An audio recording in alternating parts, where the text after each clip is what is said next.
എല്ലാവർക്കും എൻ്റെ പുതിയൊരു വീഡിയോയിലേക്ക് സ്വാഗതം. അപ്പം ഇന്ന് ഉണ്ടാക്കാൻ പോകുന്നത് ഫലാഫിലാണ്. നിങ്ങൾ കേട്ടിട്ടുണ്ടാവും, ചിലവരൊക്കെ കഴിച്ചിട്ടുണ്ടാവും. അപ്പം അതിന് വേണ്ടിയിട്ട് നമുക്കിവിടെ എടുത്തിട്ടുള്ളത് വെള്ള കടലയാണ് കേട്ടോ. കാബൂലി കടല എന്ന് പറയുന്നതിൽ നമ്മളെ കറിയൊക്കെ വെക്കാൻ നല്ലതാണ്. അപ്പോൾ ഇതും കൊണ്ടാണ് ഇത് ഉണ്ടാക്കുന്നത് കേട്ടോ. അപ്പോൾ അത് 8 മണിക്കൂർ നേരം കഴുകി വൃത്തിയാക്കി വെള്ളത്തിലിട്ടതാണ്. ഇനി നമുക്കിതൊന്ന് വാരാൻ വേണ്ടി വെച്ചിട്ടുണ്ടായിരുന്നു. നല്ലോണം അതിൻ്റെ വെള്ളമൊക്കെ കളഞ്ഞതിന് ശേഷം നമുക്ക് ജാറിലേക്ക് ഇട്ടിട്ടുണ്ട്. ഇനി ഇതിലേക്ക് ആവശ്യമുള്ള സാധനങ്ങൾ: മല്ലിച്ചപ്പ്, പുതിനയില, പച്ചമുളക്, ഒരു വലിയ ഉള്ളി, ഒരു ഇഞ്ചിയുടെ കഷ്ണം, അതേപോലെ ഒരു 5-10 വെളുത്തുള്ളി കൂടെ എടുത്തിട്ടുണ്ട്. ഇനി ഇതെല്ലാം ഈ മിക്സിയിലേക്ക് ഇട്ട് കൊടുക്കാം. എന്നിട്ട് നമുക്ക് നല്ലോണം ഒന്ന് ചതച്ചെടുക്കണം. അപ്പോൾ പച്ചമുളക് കൂടുതൽ എരിവ് വേണമെന്നുള്ളവർക്ക് ചേർക്കാവുന്നതാണ്. ഞാനിവിടെ 2 എടുത്തിട്ടുള്ളൂ.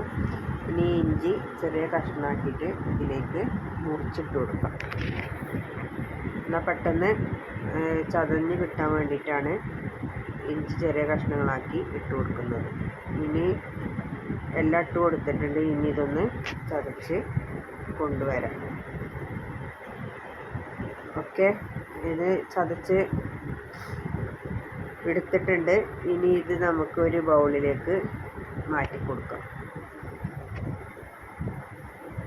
ആവശ്യത്തിന് ഉപ്പിട്ട് കൊടുക്കാം. ഒരു 1/2 ടീസ്പൂണോളം ബേക്കിംഗ് പൗഡർ ഇട്ട് കൊടുത്തിട്ടുണ്ട്. അപ്പ സോഡയാണ്, അതിട്ട് കൊടുത്തിട്ടുണ്ട്. ഇനി ഒരു 3/4 ടീസ്പൂണോളം ചെറിയ ജീരകം പൊടിച്ചതാണ് ഇട്ട് കൊടുക്കുന്നത്. അതും കൂടെ ഇട്ട് കൊടുക്കാം. പിന്നെ ഇത് ഓപ്ഷനിലാണ്. എരിവ് വേണമെന്നുള്ളവർക്ക് കുറച്ച് മുളക് പൊടി ചേർക്കാവുന്നതാണ്. പക്ഷേ മുളക് പൊടി ചേർക്കേണ്ട ആവശ്യമൊന്നുമില്ല. പിന്നെ എരിവിന് വേണ്ടിയിട്ടാണ് ഇത് ചേർക്കുന്നത്. ഇനി നന്നായിട്ട് ഒന്ന് ഇളക്കി യോജിപ്പിച്ചെടുക്കാം. എല്ലായിടത്തും ഇതിൻ്റെ ഉപ്പും മുളകും ജീരകപ്പൊടി എല്ലാം എത്താവുന്ന വിധത്തിൽ നമുക്കൊന്ന് നന്നായിട്ട് ഇളക്കി യോജിപ്പിച്ചെടുക്കാം. അതിനുശേഷം ചെറിയ ഉരുളകളാക്കിയിട്ട് പല ഷേപ്പിലും നമുക്കിതെടുക്കാം കേട്ടോ. നമുക്കിതൊന്ന് ഉരുട്ടിയെടുക്കാവുന്നതാണ്.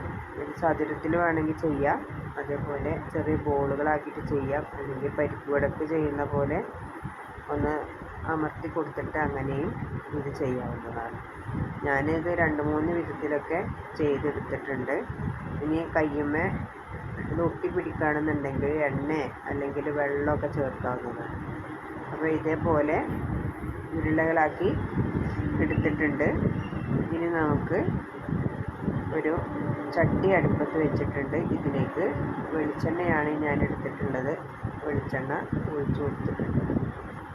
ഇനി എണ്ണ ചൂടായി വരുന്ന ടൈമിൽ ഉണ്ടാക്കി വെച്ച ഈ ബോളുകൾ ഇതിലേക്ക് ഇട്ട് കൊടുക്കാവുന്നതാണ്. അങ്ങനെ കൈ പൊള്ളാതെ വേണം ഇട്ട് കൊടുക്കാൻ. കുട്ടികളൊന്നും പരീക്ഷണത്തിന് മുതിരരുത്. ഇതേപോലെ ഓരോ ബോളുകളാക്കി ഇതിലേക്ക് ഇട്ട് കൊടുത്തിട്ടുണ്ട്. ഇനി ബ്രൗൺ കളർ ആവുന്നത് വരെ ഒന്ന് വെയിറ്റ് ചെയ്യണം. അതിനുശേഷം നമുക്കിതൊന്ന് മറിച്ചിട്ട് കൊടുക്കാവുന്നതാണ്. അപ്പോൾ ഒരു മീഡിയം ഫ്ലെയിമിലിട്ട് വേണം ഇത് ഉണ്ടാക്കിയെടുക്കാൻ, അല്ലെങ്കിൽ പെട്ടെന്ന് കരിഞ്ഞു പോവും. അതുപോലെ ഉള്ളിൽ വേവും കിട്ടില്ല.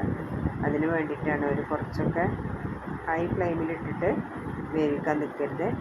ഒരു മീഡിയം ഫ്ലെയിമിലിട്ടിട്ട് വേണം ഇത് വേവിച്ചെടുക്കാൻ വേണ്ടിയിട്ട്. ഇനി നല്ലപോലെ ബ്രൗൺ കളറായി വന്നിട്ടുണ്ട്. ഇനി എല്ലാ ഭാഗവും നമുക്ക് ഇതേപോലെ ഒന്ന് തിരിച്ച് മാറ്റിയിട്ടിട്ട് വേവിച്ചെടുക്കാവുന്നതാണ്. നമ്മൾ കടയിൽ നിന്നൊക്കെ വാങ്ങിയിട്ട് കഴിച്ചിട്ടേ ഉള്ളൂ. വീട്ടിൽ ആദ്യമായിട്ടാണ് ഉണ്ടാക്കി നോക്കുന്നത്. അപ്പോൾ ഉണ്ടാക്കി നോക്കിയപ്പോൾ നല്ല രസത്തിൽ കിട്ടിയിട്ടുണ്ട്. നിങ്ങൾ വീട്ടിൽ ഇതേപോലെ ഒന്ന് ട്രൈ ചെയ്ത് നോക്കുള്ളൂ. കടയിൽ നിന്ന് വാങ്ങണമെന്നുണ്ടെങ്കിൽ നമുക്ക് ക്യാഷും കൊടുക്കണം. 2-3 നമ്മൾ മേടിക്കുള്ളൂ. വീട്ടിലാകുമ്പോൾ നമ്മൾ ഇഷ്ടത്തിനനുസരിച്ചിട്ട് ഉണ്ടാക്കിയെടുക്കാവുന്നതാണ്.